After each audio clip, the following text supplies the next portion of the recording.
Bienvenue à cette édition rétrospective de la semaine du Journal de la Ville que nous vous convions de suivre avec beaucoup d'intérêt.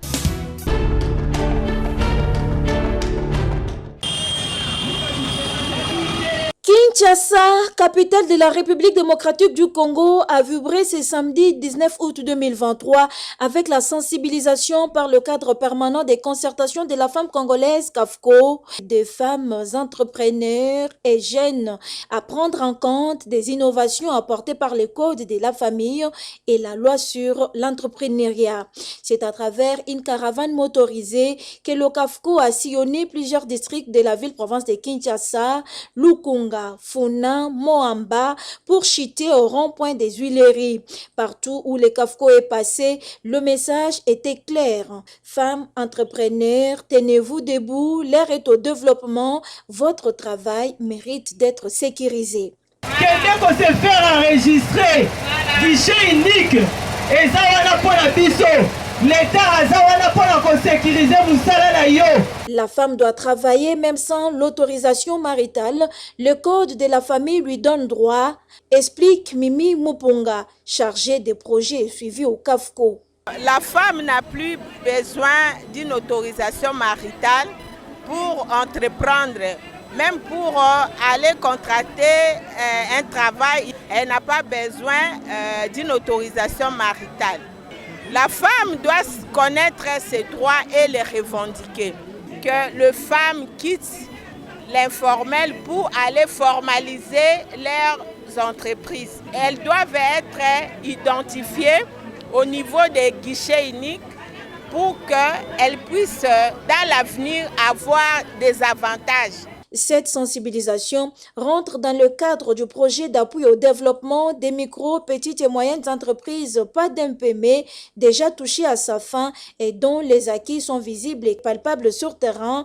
Une satisfaction pour les CAFCO qui se réjouit de la réussite du projet. Il y a plusieurs retombées par rapport à ces projets. Il y a eu tout un atelier par rapport à la pérennisation du projet. Donc nous avons pris des dispositions. C'est pourquoi vous avez vu hier, c'était la dernière installation des clubs d'écoute. Les gens passeront là-bas s'ils ont besoin d'informations ou d'accompagnement quelconque auprès des guichets uniques. Donc il y a les ONG membres des CAFCO qui sont là pour les orienter. Tout est bien qui finit bien et le CAFCO va poursuivre son travail de pousser les femmes au développement tout en restant ouvert pour toutes les femmes et jeunes entrepreneurs qui auront besoin de l'information sur l'entrepreneuriat.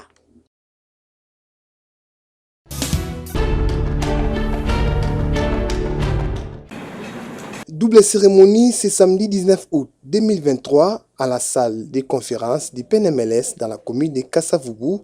Il s'agit des élections des membres du comité exécutif provincial du Conseil national des biologistes médicaux et techniciens de laboratoire ville de Kinshasa et de la prestation des serments des nouveaux membres du CNBM. Après le mot de bienvenue de la présidente provinciale du CNBM Kinshasa, Pélagie Kunga, et du président national Blandin Bokabela, devant plusieurs invités et les assermentés ainsi que leurs familles, le bureau électoral de cette structure des biologistes a organisé les élections proprement dites qui a abouti à la réélection de Madame Pélagie Kunga comme présidente provinciale du CNBM Kinshasa et toute son équipe avec 98% des voix. Le nouveau comité a signé sur les livres d'or avant de recevoir aux mains propres du président national de cette structure le statut, le règlement intérieur et les clés symboles du pouvoir. Vous avez le statut, vous avez le règlement intérieur.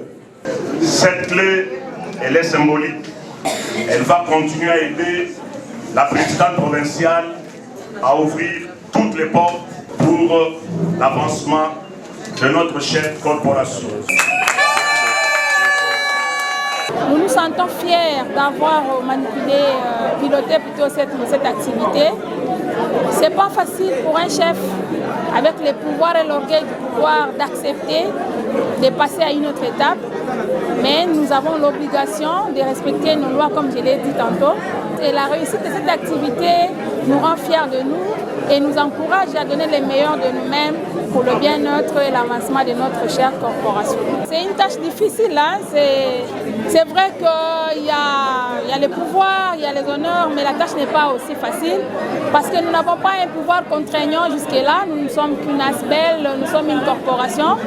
Alors oui, nous sommes obligés de travailler dans la sensibilisation, de faire de son mieux pour donner une bonne image de la corporation, aller jusqu'au sacrifice, si pas du temps et des moyens financiers aussi.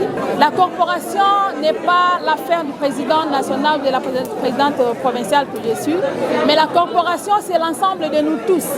C'est seulement en se soudant la main, coude à coude, que nous pourrons réussir à faire monter l'étendard de notre famille professionnelle. Après les élections, c'est la prestation des serments de près de 300 nouveaux membres du CNBM devant leur président national. Je m'engage à me consacrer à l'application des sciences de laboratoire clinique au profit de l'humanité. Blandin Bokabela prend acte de ces serments et exhorte ses membres au respect de la déontologie et l'éthique. Je prends acte de votre prestation de serment en qualité de biologistes médicaux et techniciens de laboratoire et vous en félicite.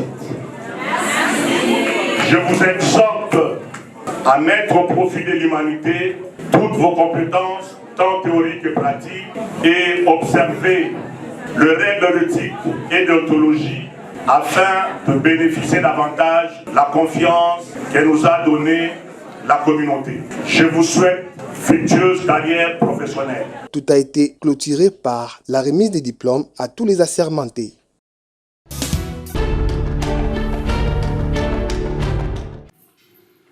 En marge de la Journée internationale de la photographie célébrée le 19 août de chaque année, le département de la photographie de l'Académie des Beaux-Arts de Kinshasa a organisé des journées de fête afin d'honorer la photographie. Débuté le 18 août par une conférence dans la salle de l'exposition honorée par le directeur général Henri Kalama, initiateur de ce département, qui dans sa dynamique de rester une institution compétitive célébrait la photographie, l'insérer dans la culture des étudiants et de l'Académie des Beaux-Arts. Nous organisons ces journées, c'est pour montrer l'importance de la photographie, l'importance de l'image dans l'édification d'une nation, l'importance de l'image dans la définition identitaire et l'importance de l'image comme vecteur de communication. Et comme nous avons un département de photographie qui est à sa 3e année, c'est important de montrer que nous croyons dans la photographie, permettre aux étudiants de rencontrer les professionnels de ces médiums qui est la photographie pour échanger et qu'ils puissent comprendre un peu quelles sont les réalités qui les attendent dans leur vie d'artiste photographe. Toute photo est-elle une œuvre d'art? Tel est le thème décortiqué par 3 grands artistes spécialistes de la photo, à savoir Maître Lema Koussa, Maître Baudouin Bikoko et Georges Senga. Que toute photographie, bien entendu, est une œuvre d'art, mais toute photographie n'est pas une photographie d'art. Avant, c'était la foi qui dictait pratiquement ce que les artistes faisaient. Mais maintenant, la photo vous montre la réalité des choses. Quand vous photographiez quelque chose, c'est ce que vous voyez réellement. Le chef du département de la photographie de l'Académie de Beaux-Arts, Arsène Pia, remercie le directeur général et les comités de gestion pour le soutien et l'accompagnement à ces départements qui se veut la bonne formation des étudiants afin de répondre aux besoins de la société. Nous sommes là comme des mentors, comme des coachs, à encadrer les jeunes à penser différemment sur la photographie. En fait, c'est plus une question de faire la photo comme commande, mais c'est cette question de faire la photo comme un penseur, comme un artiste. Une journée porte ouverte et exposition était également au rendez-vous. Les Congolais sont appelés à vendre positivement et imposer la définition de ce que nous sommes à travers l'image.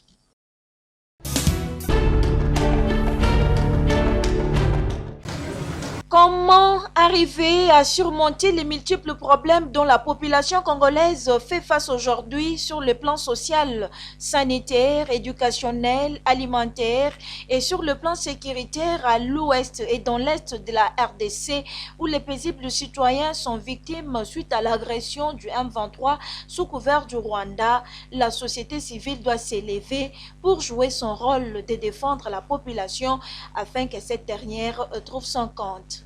C'est dans cette optique que le cadre des concertations provinciales de la société civile, ville-province de Kinshasa, renforce et dynamise les groupes de travail thématiques et c'est à travers un atelier ouvert ce mardi 15 août 2023 à la maison de la société civile au sein de la maison communale d'Indili en présence de l'autorité municipale Papingaliema Mbumba qui a procédé à l'ouverture des travaux de cet atelier. L'apôtre Paul Médard Lukusa Chiombo, coordonnateur provincial du cadre des concertations provinciales de la société civile ville-province de Kinshasa, revient sur l'importance de cet atelier de renforcement et dynamisation de groupes de travail thématiques CCPC Kinshasa. Il y a un bon laps de temps, il y a un vide, il y a une faiblesse entre la population et le pouvoir public.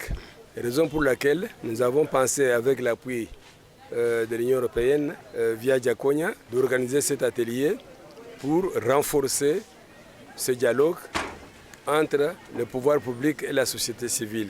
Et surtout, nous avons ciblé les jeunes, les femmes et les personnes vivant avec handicap.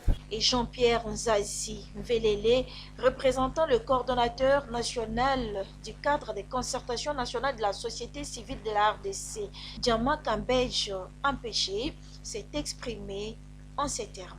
Dans certains pays, c'est la société civile qui donne la matière aux politiques. Mais chez nous ici, apparemment, c'est comme si c'est l'inverse, c'est la politique qui donne la matière à la société civile, ce qui n'est pas bon. Alors, nous avons pensé qu'il fallait renverser cette tendance-là et donner plus le pouvoir au peuple pour qu'ils sachent nos autorités que nous avons établies. Qu'est-ce qu'ils font pour nous? Qu'est-ce qu'ils nous amènent comme intérêt et qu'est-ce que nous devons attendre d'eux? Cet atelier de renforcement et dynamisation de groupes de travail thématiques GTT dont les travaux vont prendre 3 jours rentre dans le cadre du projet de renforcement des dialogues entre le pouvoir public et les organisations de la société civile pour la gouvernance participative en République démocratique du Congo, appuyé par l'Union européenne et soutenu par Diakonia.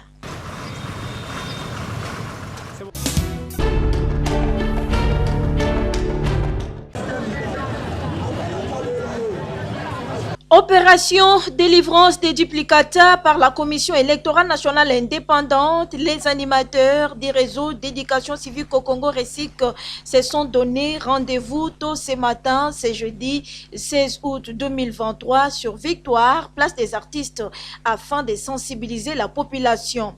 Mégaphone à main, sillonnant les différents arrêts, différentes avenues, allant des porte à porte, même au marché, les animateurs des RESIC n'avaient qu'un seul message sur leurs lèvres.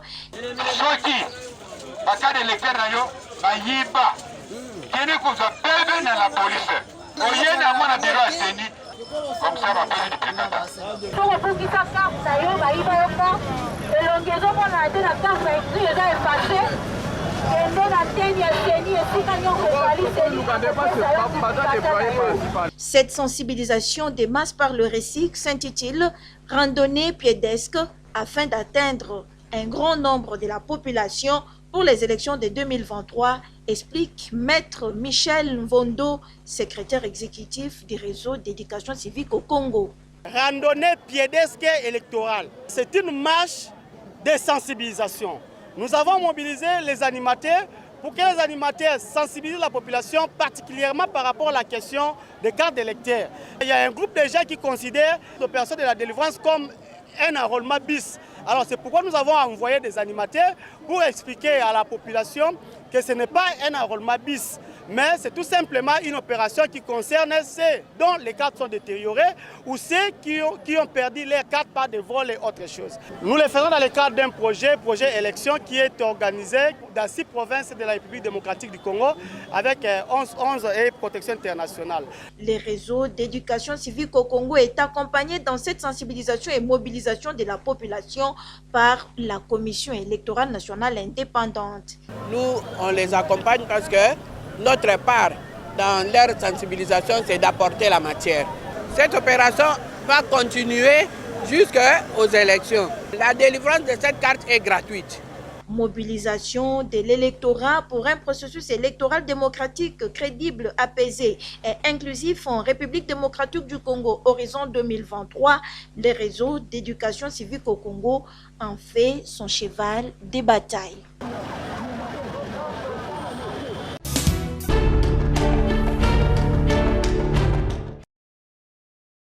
Les travaux de la table ronde sur l'état des sièges dans les provinces du Nord Kivu et de l'Ituri ont touché à la fin ce mercredi 16 août 2023 au Palais du Peuple.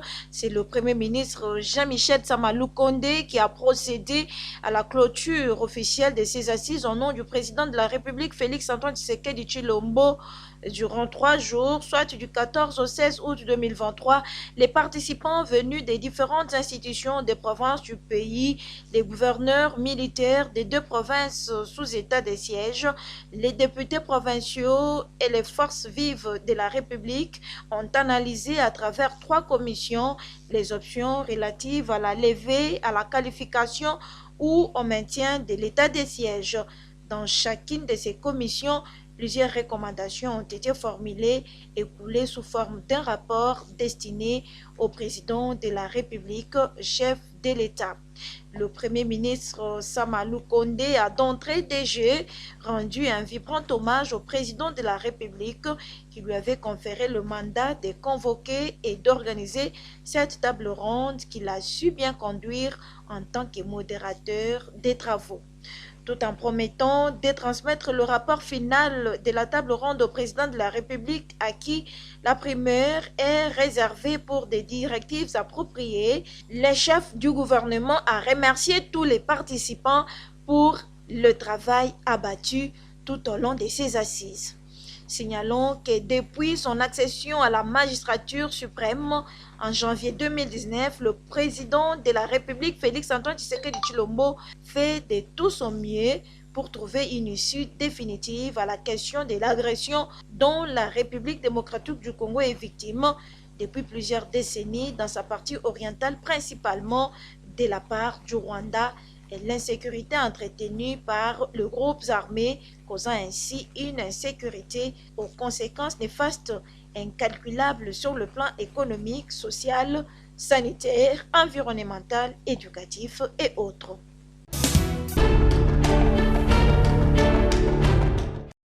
À 2 semaines de la rentrée scolaire 2023-2024, les parents déplorent l'augmentation du prix de bus scolaires Transco, une situation qui va donc les déranger car ayant signé l'utilisation de ces bus scolaires pour amener leurs enfants à l'école et les ramener à la maison, l'augmentation de ces prix des bus scolaires est intervenue sans consulter les parents, chose qui inquiète l'association des parents d'élèves et d'étudiants de la République démocratique du Congo.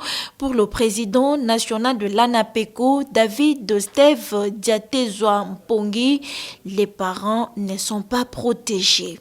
Nous déplorons cette augmentation dans la mesure où ce sont tous les biens qui sont en train de monter en flèche. Donc les parents ne sont pas protégés, ne sont vraiment pas protégés par les pouvoirs publics qui devraient s'assurer que, s'agissant par exemple du transport en commun, le transport scolaire, qu'il y ait une intervention de l'État afin de ne pas préjudicer les enfants. Malheureusement, nous n'avons pas été consultés en tant que parents pour savoir quelle était la juste mesure à prendre. Et donc, c'est de façon souveraine que la Transco a pris sa mesure d'augmentation, tout comme toutes les sociétés qui nous vendent les produits et services, les biens et services de consommation. On ne nous consulte pas. Ils ne prennent même pas l'avis conforme du ministère de l'économie et ils balancent les nouveaux prix sur le marché. Eh bien, cette augmentation aura vraiment un impact dans le budget de nos ménages. Nous demandons vraiment que l'État puisse se pencher sur cette situation. L'Association des parents d'élèves et d'étudiants de la République démocratique du Congo, ANAPECO, toujours à la défense des intérêts des parents d'élèves et d'étudiants. «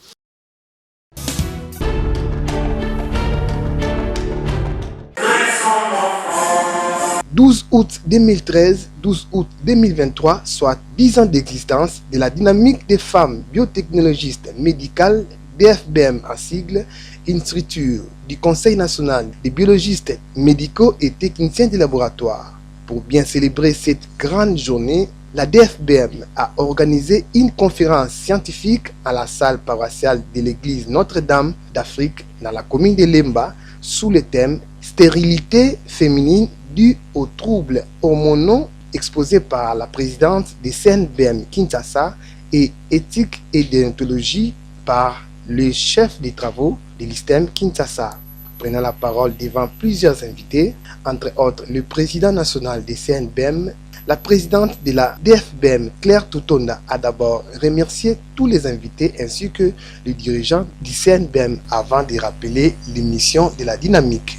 C'est constituer un dispositif opérationnel d'une ONG internationale à finalité technique en biologie médicale. Réaliser toute intervention de conseil, formation et assistance, ainsi de suite. Toutes les missions évoquées ci-dessous permettent à la dynamique des femmes biologistes et techniciens de laboratoire à réaliser ces objectifs liés à notre métier afin de nous permettre à répondre aux besoins de la communauté congolaise. Devant les invités, le président national de CNBM, Blandin Bokabela, a conscientisé ses membres sur leurs responsabilités devant un malade. L'effet placebo signifie les résultats imaginaires.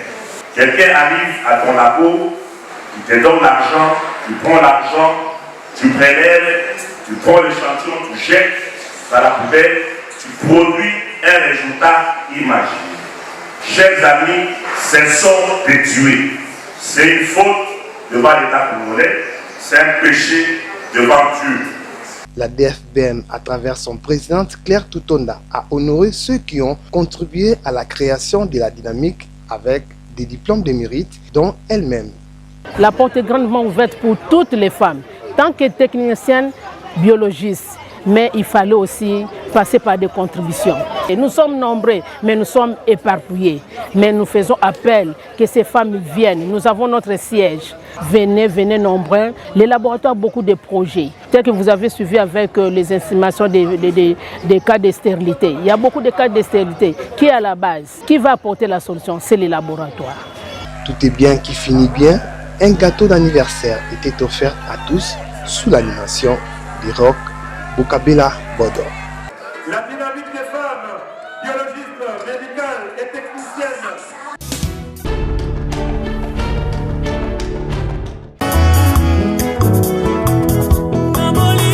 Les familles Kitiaka, Ngata et Agé Blanchard Ngata ont la profonde douleur d'annoncer aux amis et connaissances la mort de leur mère, grand-mère et tante, maman Mélanie Kitiaka, mort survenue le mercredi 16 août 2023 à 1h du matin à l'hôpital Marie-Biama Mutombo suite à une courte maladie.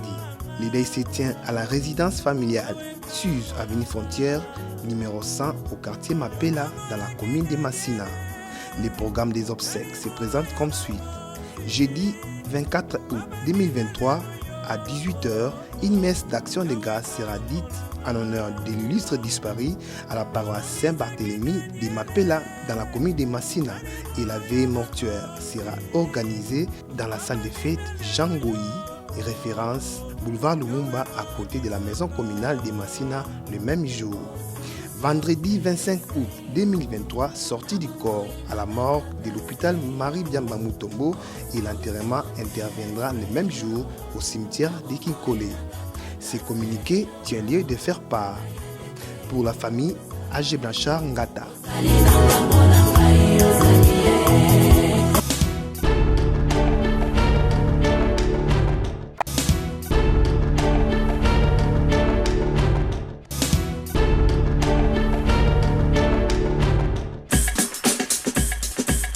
Fin de cette session d'information rétrospective de la semaine du Journal de la Ville. Merci de nous avoir suivis et déjà, nous vous disons bon début de la semaine.